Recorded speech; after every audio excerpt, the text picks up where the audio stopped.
Welcome back, guys. I hope that you had a nice break and that your families are all well. Today we're going to be starting the last topic in Chapter 3. This section is about proving that lines are parallel. So we'll be starting some proofs again in this little lesson. And one big thing to note here is that this time what we're doing differently is that we're actually proving that lines are parallel. So in our other examples, we've always had lines that we knew were parallel. So in this lesson, we're going to be talking about a lot of familiar things that we've already talked about, but you'll always see this word converse right here in front of the word when you're coming to prove that lines are parallel. So I'm just going to let you take these notes down and then we'll go over them. Press pause. All right, converse of corresponding angles, it says if two lines are cut by a transversal and you find out that corresponding angles are congruent, then you can prove that the lines are parallel. And we would say the reason we can prove that is because the converse of the corresponding angles postulate.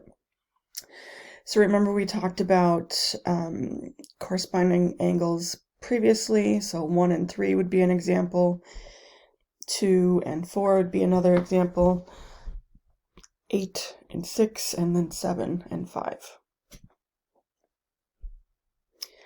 All right, so there's parallel postulate. I'm pretty sure there's a quiz question on this one,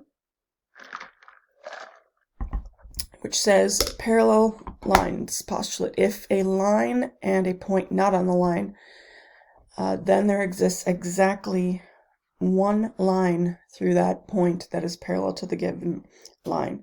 So here's the piece of information we need to remember, that it's exactly one. The next converse we're going to learn about is the alternate exterior angles converse. So take a minute, write this down, and then we'll talk about it. So in this theorem, if we can prove that alternate exterior angles are congruent, then we can prove that those lines P and Q would be parallel. And we would say the reason we can say it is by the converse of alternate exterior angles theorem. The next one, we've been using the terminology same side interior, so the textbook sometimes uses consecutive interior. We're more concerned about using same side interior. So just like we've seen before, if I can figure out that these two here are supplementary to each other, then we can use the converse of the same side interior angles theorem to prove that lines P and Q are parallel to each other. And we also have this next one. Similarly, if you can prove that alternate interior angles are congruent, then you can use the converse of the alternate interior angles theorem to prove that the lines P and Q are parallel.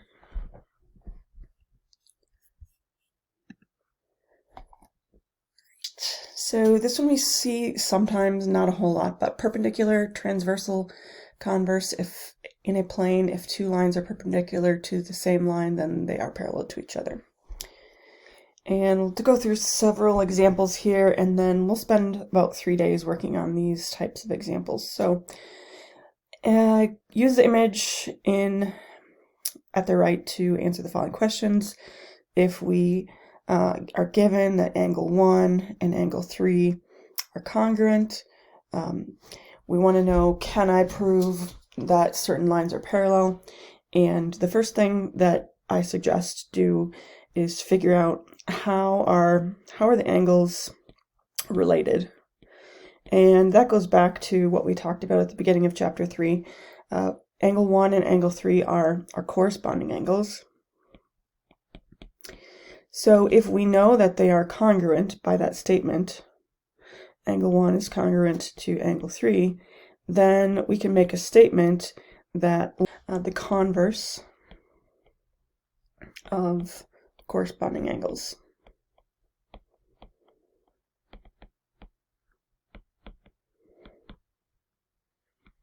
So we'll go on to the next one. So in this one, they gave us that the measure of angle 1 is 103 degrees, and they gave us that this here is 100 degrees.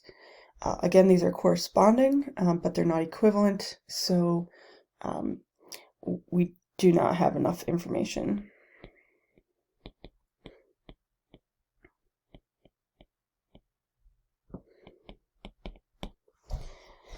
Right, now I'll do some algebraic ones here. So in this one, we're looking at angle 1 and angle 5. So we have these two here.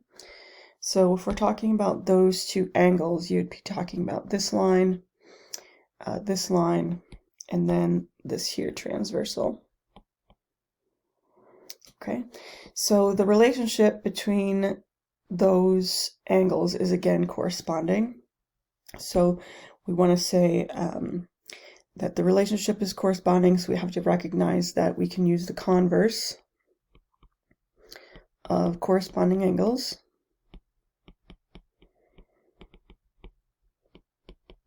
to prove that line L and line N are parallel. And remember, sometimes you're going to see it with this bar like this. Okay, so here we have another example.